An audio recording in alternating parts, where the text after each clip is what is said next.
Panisagar cooperative bank সংলগ্ন এলাকায় নতুন করে পথ চলা শুরু করে টেক হাব কম্পিউটার নামক বাণিজ্যিক শিক্ষা প্রতিষ্ঠান। ফিতা কেটে প্রতিষ্ঠানটির শুভ সূচনা করেন পানিসাগর নগর পঞ্চায়েতের চেয়ারম্যান অনুরাধা দাস। তৎসঙ্গে উপস্থিত ছিলেন পানিসাগর নগর পঞ্চায়েতের ভাইস চেয়ারম্যান ধনঞ্জয় দেবনাথ, পানিসাগর মহকুমা হাসপাতালের চিকিৎসক ডক্টর রাহুল পুরকায়স্থ, বিশিষ্ট সমাজসেবী গৌতম দাস, টেক হাব কম্পিউটারের প্রধান পৃষ্ঠপোষক শিক্ষক বদরুল ইসলাম ও ফখরুল ইসলাম সহ অন্যান্য বিশিষ্টজনেরা। নতুন করে পথ চলা বাণিজ্যিক শিক্ষা প্রতিষ্ঠানটিতে রয়েছে সফটওয়্যার কোর্সের পাশাপাশি হার্ডওয়্যার কোর্সের প্রশিক্ষণের সুব্যবস্থা। এতে করে প্রশিক্ষণরত ছাত্রছাত্রীরা পাবে কম্পিউটার প্রশিক্ষণের পাশাপাশি কম্পিউটারের প্রাথমিক গুরুযোগে সারাইয়ের বিশেষ সম্যক ধারণা। সফটওয়্যার কোর্সে রয়েছে পিজিসিডিএ 2 বছর, এডিসিএ 1 বছর, ডিসিএ 6 মাস, সিসিএফ 3 মাস, সিআইটি 3 মাস, টেলি এবং GST, advance Excel, graphic design, web design, programming, CC, সি++, জাভা, পাইথনের মতো আকর্ষণীয় কোর্স। টেক হাব কম্পিউটারের পক্ষ থেকে জানানো হয়, এতে প্রশিক্ষণরত ছাত্রছাত্রীদের ভর্তিতে কোনো ধরনের অ্যাডমিশন ফি নেওয়া হবে না। এছাড়াও রয়েছে সবগুলি কোর্সে প্রশিক্ষণের জন্য ন্যূনতম মাসিক ফি। টেক হাব কম্পিউটারের ফাউন্ডারদ্বয় জানান, এরা উচ্চশিক্ষায় শিক্ষিত হয়েও চাকুরি প্রত্যাশী না হয়ে নিজেদের স্বউদ্যোগে পানিসাগরে গড়ে তুলেছে knowledge is the best coaching centre নামক শিক্ষা প্রতিষ্ঠান। এতে বর্তমানে পানিসাগর মহকুমা সহ আশপাশ এলাকার প্রায় 1000-এরও অধিক ছাত্রছাত্রীরা কোচিং অধ্যয়ন করছেন। এমনকি বিপুল পরিমাণ ছাত্রছাত্রীদের পড়াশোনার প্রতি মনোনিবেশ করাতে প্রতি বছর বাৎসরিক পুরস্কার বিতরণী অনুষ্ঠানের মাধ্যমে ছাত্রছাত্রীদের উৎসাহিত করা হয়। কোচিং সেন্টারে অধ্যয়নরত মেধাবী ছাত্রছাত্রীদের মেমেন্টো, মেডেল সহ ল্যাপটপ দিয়ে পুরস্কৃত করা হয়।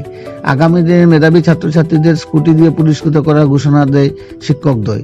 তাই ছাত্রছাত্রীদের কোচিংয়ের পাশাপাশি কম্পিউটার প্রশিক্ষণের মাধ্যমে সুশিক্ষায় শিক্ষিত করে তুলতে এই ধরনের উদ্যোগ গ্রহণ করা হয়।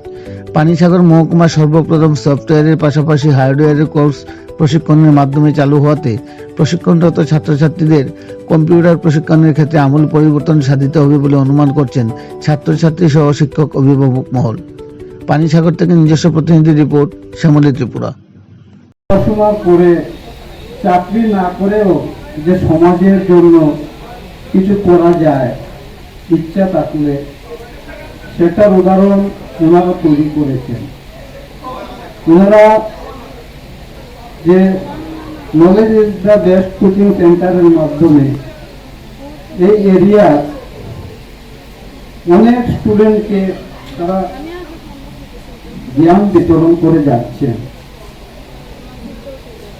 তো তার পাশাপাশি আজকে এই কম্পিউটার সেন্টারের উদ্বোধন করলেন, সেখানে আমরা দেখেছি ওনারা অনেক সুবিধা রেখেছেন। যে কম্পিউটার সেন্টার যেমন সফটওয়্যারের পাশাপাশি তারা হার্ডওয়্যারও রেখেছেন। আমি এখন পর্যন্ত কোনো কম্পিউটার সেন্টারের মধ্যে সেই জিনিসটা দেখিনি।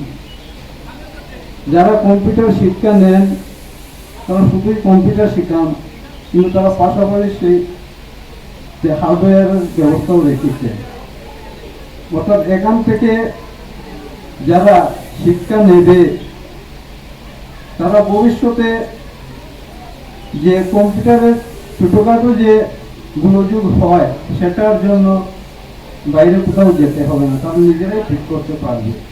এবং সেখানে তারা ব্যবস্থা রেখেছেন যে এনটিপি নেই, এনটিপি ছাড়া তারা সেখানে ভর্তির ব্যবস্থা রেখেছেন।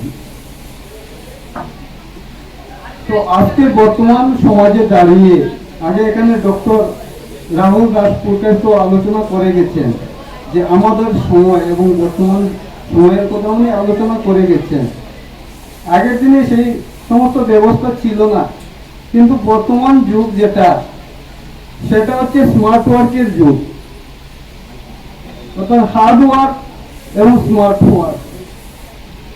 আগে হার্ড ওয়ার্ক ছিল, কিন্তু বর্তমানে স্মার্ট ওয়ার্কের যুগ। সমস্ত অফিস আদালত আস্তে আস্তে পেপারলেস হচ্ছে।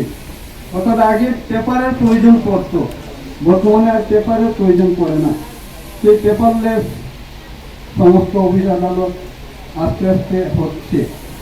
তো সেই পেপারলেস হওয়ার কারণে যেটা স্মার্ট ওয়ার্ক,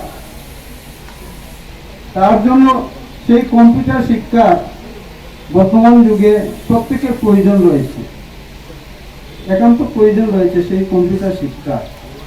কারণ কম্পিউটার ছাড়া কোনো কিছু সম্ভব নয়। কম্পিউটার, কারণ আগে আমরা দেখতাম সমস্ত কিছু যেমন হার্ডওয়্যার, ইলেকট্রিক বিল, ব্যাংকে, সেই সমস্ত জায়গায় নিজে গিয়ে বিল জমা দিতে হতো। বর্তমানে কিন্তু আর যাওয়ার প্রয়োজন হয় না। ইলেকট্রিক অফিসে, ব্যাংকে, কোনো দোকানে পেমেন্টের জন্য সেই সমস্ত জায়গায় যাওয়ার প্রয়োজন হয় না। সেগুলো করে বসে সমস্ত কিছু পেমেন্ট হচ্ছে, ওটা স্মার্ট ওয়ার্ক। সেখানে সময়টা আমাদের সাশ্রয় হচ্ছে।